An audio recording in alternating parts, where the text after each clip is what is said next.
সংসদ মাননীয় সায়নী ঘোষ একটা জোরে হাততালি। উপজেলা দলের প্রার্থী তৃণমূল কংগ্রেসের প্রার্থী বন্ধুগণ, পূর্বে বিভিন্ন রাজনৈতিক দল যেমন তাদের দলের কথা পক্ষ থেকে এই এলাকার সমস্ত নির্বাচক মন্ডলীর কাছে তৃণমূল কংগ্রেসের প্রার্থীদের সমর্থনে জোড়া গল্প করবে, একটু বাইরে যেতে হবে। যারা গল্প করবে একটু বাইরে চলে যাও সাইডে। মিটিং খুব ইম্পর্টেন্ট লিডার। ভারতবর্ষের সংবিধান রক্ষা করার জন্য 1,20,00,000 মানুষের ভোটাধিকার কেড়ে নেওয়ার বিরুদ্ধে যে মহিলা প্রতিবাদ করে সংসদে তৃণমূল কংগ্রেসের পক্ষে, যার নাম সায়নী ঘোষ, তিনি আমাদের মঞ্চে উপস্থিত আছেন। তিনি অত্যন্ত গুরুত্বপূর্ণ কথা আপনাদের কাছে বলবেন। এই নির্বাচন নয়, এই নির্বাচন অত্যন্ত গুরুত্বপূর্ণ নির্বাচন।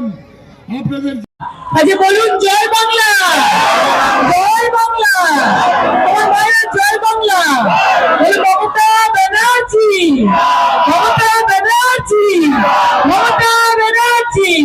বলো ভোট ভোট ভোট দিন, ভোট ভোট ভোট দিন। বলো ভোট দেবেন কোনখানে, বলো ভোট দেবেন কোনখানে। তাহলে ভোট ভোট ভোট দিন, আরে ভোট ভোট ভোট দিন। বলো জয় বাংলা, জয় বাংলা, জয় Bangla. Thank you so much. যেখানে একটা বিজেপি শক্ত ঘাঁটি বলে বিজেপি দাবি করেন, কি বলবেন? শক্ত ঘাঁটি ছিল বলবো, আর শক্ত ঘাঁটি থাকবে না। আজকে যেভাবে লোক এসছেন, যেভাবে স্বতঃস্ফূর্ত সমর্থন আমরা পেয়েছি, এটা যে কেউ বলতে পারবে যে তৃণমূল কংগ্রেস এবার বাঁকুড়া সিট জিতছে। অমিত শাহ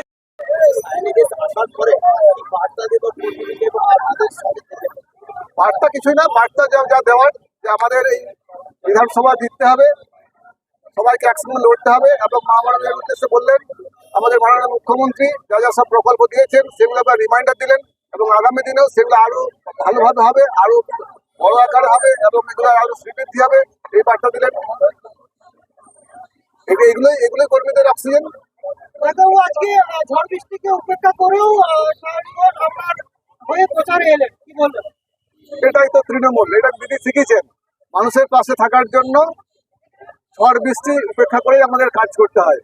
আর মানুষের পাশে থাকার জন্য ঝড় বৃষ্টিকে যদি আমরা উপেক্ষা না করতে পারি, তাহলে মানুষের সাথে থাকা যাবে না। উনি দেখলেন তো, শুধু উনি নাম তো, উনি সাংসদ ঠিক আছে, কিন্তু যা কর্মী আমাদের আজকে ওখানে জমায়েত হয়েছিল, তাতে তো আমরা দেখার মতো।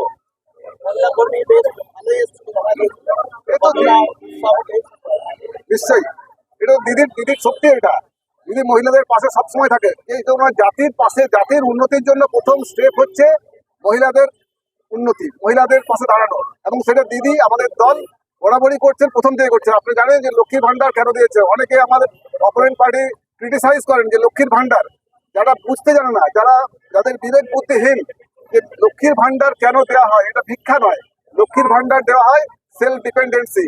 আমার কাছে 1,500 টাকাটা কোনো ব্যাপার নয়, কিন্তু 1,500 টাকার যাদের কাছে অনেক ব্যাপার বা অনেকটা আমাদের সেলফ ডিপেন্ডেন্সি বাড়ায়, সেই জিনিসটা বোঝার ক্ষমতা যাদের নাই, তারাই ক্রিটিসাইজ করে যে লক্ষ্মীর ভান্ডার ভিক্ষা দেওয়া হয়।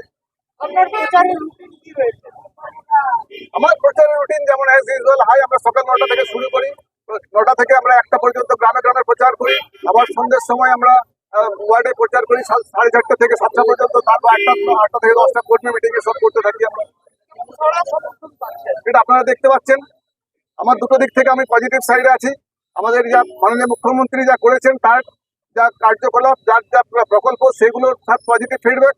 সঙ্গে সঙ্গে আমি বিগত 20 বছর ধরে বাঁকুড়াতে আছি, এবং আমি সবসময় চেষ্টা করেছি ডাক্তারির সঙ্গে সঙ্গে মানুষের পাশে থাকার। সেটা আমার পক্ষে একটা পজিটিভ ফিডব্যাক।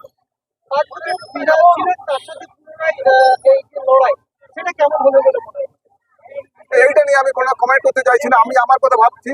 আমি বললাম যে আমি রাজনীতিটাকে ওইভাবে মেলাতে চাই না, ধর্মের রাজনীতি করতে চাই না। আমি চাই রাজনীতি এরকমই হোক, পশ্চিমবাংলার রাজনীতি, ভারতবর্ষের রাজনীতি এরকমই হোক। মানুষের পাশে থাকা রাজনীতি, মানুষের উন্নয়নের স্বার্থে রাজনীতি, মানুষের উন্নয়নের জন্য, চাকরির জন্য রাজনীতি হোক, দেশের জন্য রাজনীতি হোক, আমার রাজ্যের জন্য, রাজ্যের উন্নতির জন্য রাজনীতি হোক।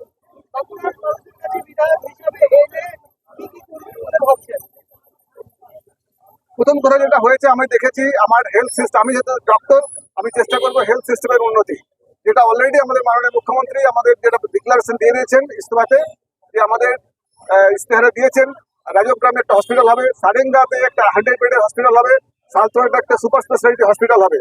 এর সঙ্গে সঙ্গে আমি চেষ্টা করবো আমি যদি এখানে বিধায়ক হতে পারি মেডিকেল কলেজের কিছু একটা উইংস, নতুন উইংস, একটা সুপার স্পেশালিটি উইংস খোলার, এটা আমার কাছে থাকবে প্রথম ক্রাইটেরিয়া। তার সঙ্গে সঙ্গে প্রাইমারি এবং আপার প্রাইমারি স্কুলগুলোকে আপগ্রেডেশন করা, এবং আমাদের মাননীয় মুখ্যমন্ত্রী অলরেডি দেখে দিয়েছেন যে আমাদেরকে যে স্কুলগুলো আছে সেগুলোকে আমরা কিছু কিছু ইংলিশ মিডিয়ামে কনভার্সন করার চেষ্টা করতে হবে।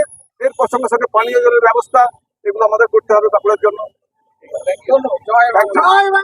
আজকে বলুন জয় বাংলা, জয় বাংলা, আমার ভাইয়ের জয় বাংলা। বলুন মমতা ব্যানার্জি, মমতা ব্যানার্জি, মমতা ব্যানার্জি। বলুন ভোট ভোট ভোট দিন, ভোট ভোট ভোট দিন। বলো ভোট দেবেন কোনখানে, বলো ভোট দেবেন কোনখানে, তাহলে ভোট ভোট ভোট দিন।